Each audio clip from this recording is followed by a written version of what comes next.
Hi, I'm Oskar Nyman, and I'll be talking about corporate social responsibility from an economist perspective.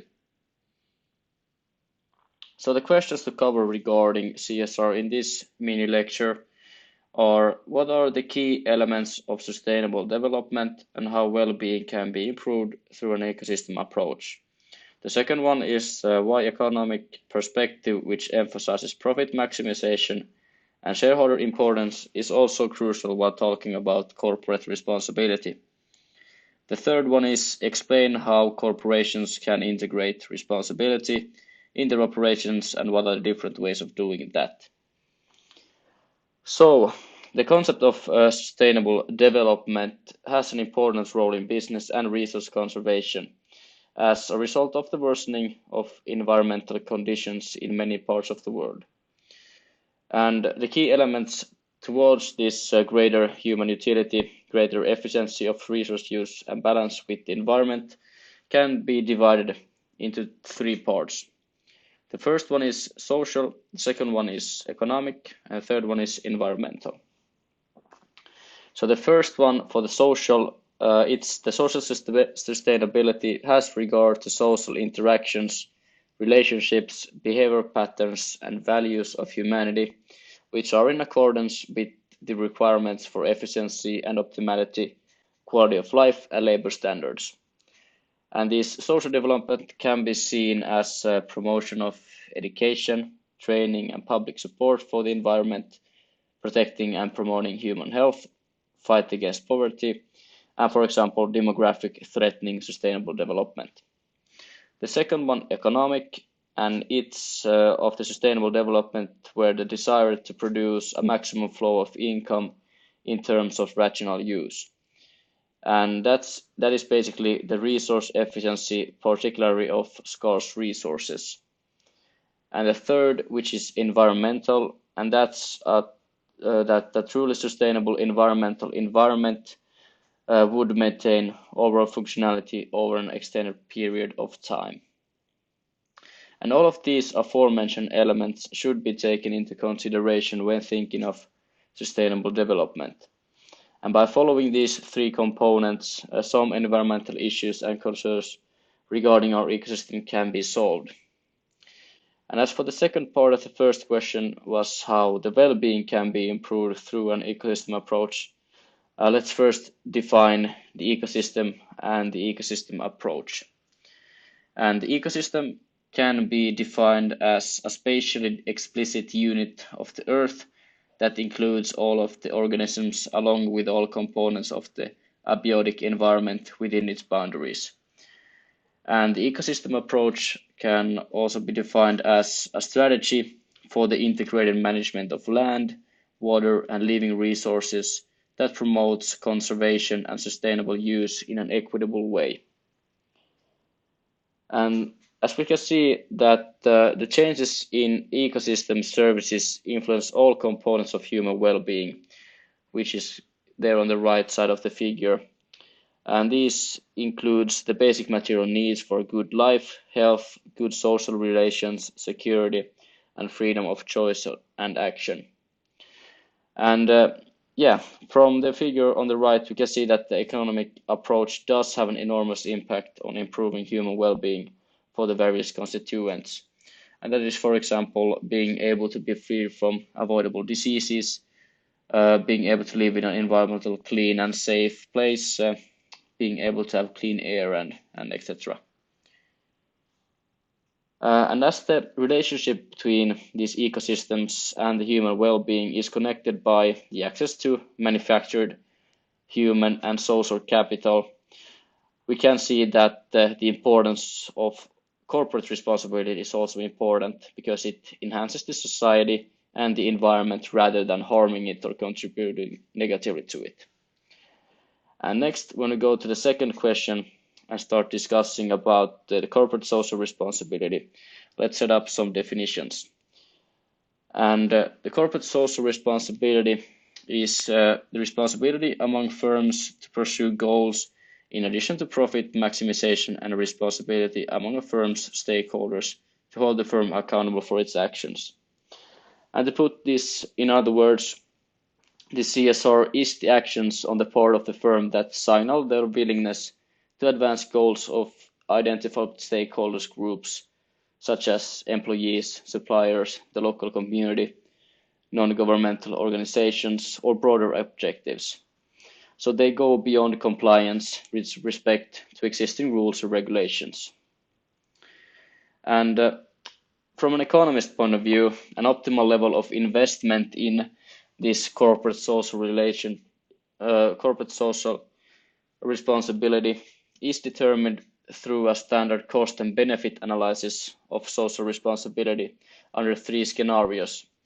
So as the scenarios when firms engage in corporate social responsibility are altruism, coerced egoism, and the third one is to have a strategic use of this CSR. And the first one describes the case when firms sincerely want to be socially responsible without regard to how such activities affect the bottom line.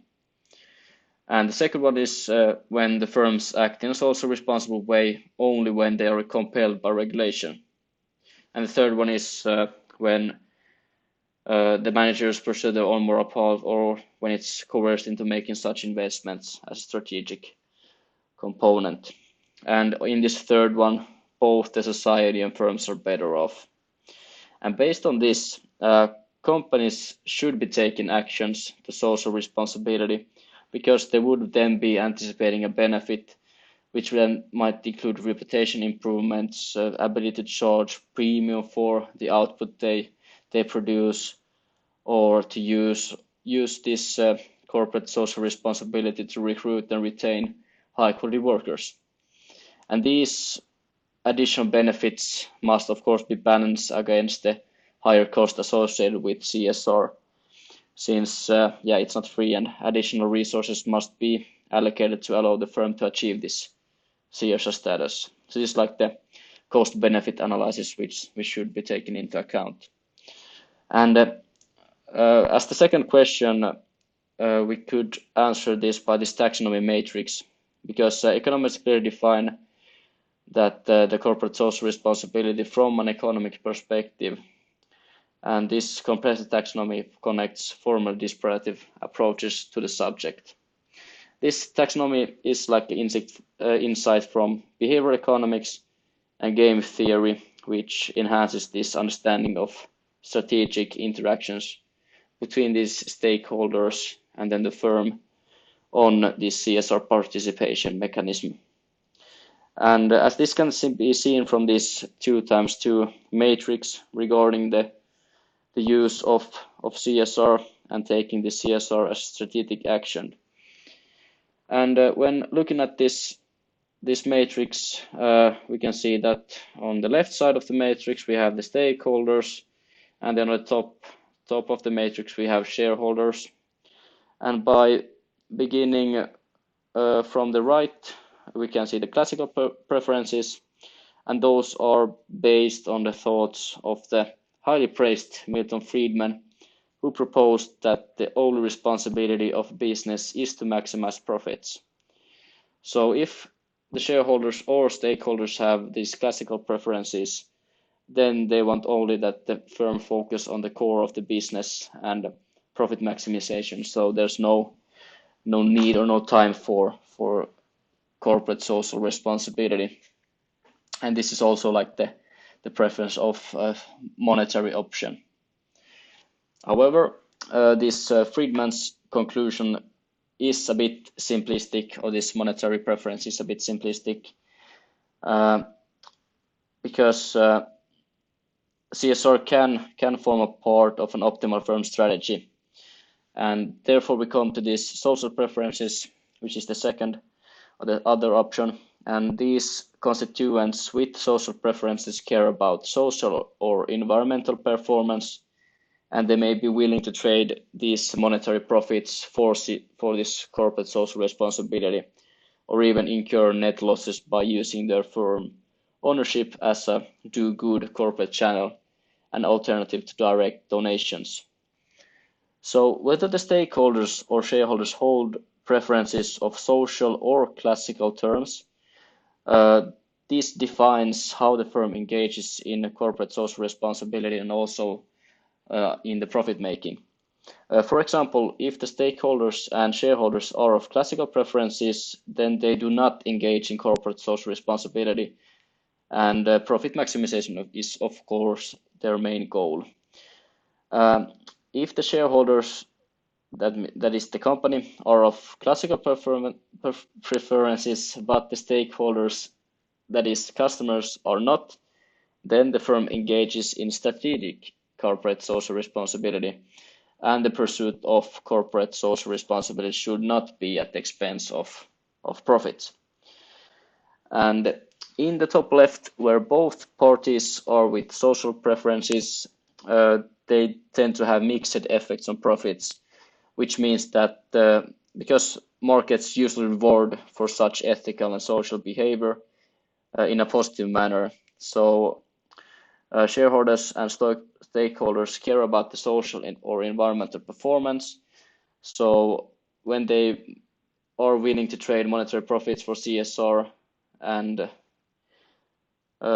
this can also then turn to be profitable because there might be a high demand of corporate social responsibility, and premiums of products are also available, so this can be profitable for the firm. And then on the bottom left, we have a situation where corporate social responsibility is engaged from the shareholders' point of view, but not stakeholders. And as the stakeholders do not have the same view for CSR, this may lead to reduction of profits as the demand for CSR is low. So put all of this into other words, social and environmental preferences translate into some sort of action or behavior relevant to corporate profits and qualify corporate social responsibility as part of the corporate strategy. When taking this CSR into the strategy, the firm might make a better profit, and therefore it is important to take this economic perspective into account when thinking about corporate social responsibility.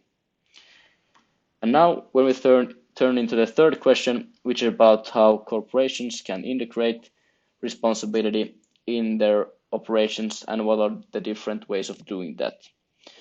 As CSR may be a source of competitive advantage by, for example, differentiating products, processes, or the firm itself from its competitors, CSR should be taken into account in corporate and business strategies, which might be a way to outperform rival companies. And there are a few things which can be made to integrate this responsibility into corporations. And the first one is environmental, the second one is philanthropy, third one is ethical business and labor practices, the fourth one is support for corporate social responsibility causes, and the fifth one is, for example, volunteering. And if we take some examples for the first ones, the environmental, that is an aspect of integrating this responsibility. For example, when car manufacturers take this responsibility of the environment and have a positive impact by ensuring that people, cars, and the environment can coexist. So in every aspect, from design to manufacturing and sales, so in every part, even to recycling. So then the manufacturers such as Nissan or Audi has spared like no effort to produce cars that are friendly to the environment. So they have more like done environmentally good things. And as for the second part, for the philanthropy, so the corporate social responsibility may include philanthropic efforts such as charitable donations or programs that encourage employee volunteerism by providing paid time off for such activities, for example. And for the third one, ethical business and labor practices, and that can be such efforts to improve education, to expand worker rights, to minimize the use of child labor, and to increase the political empowerment of women, especially in developing countries. And those are examples of sustainability practices. And yeah, that's all from me. So thank you for watching and see you later.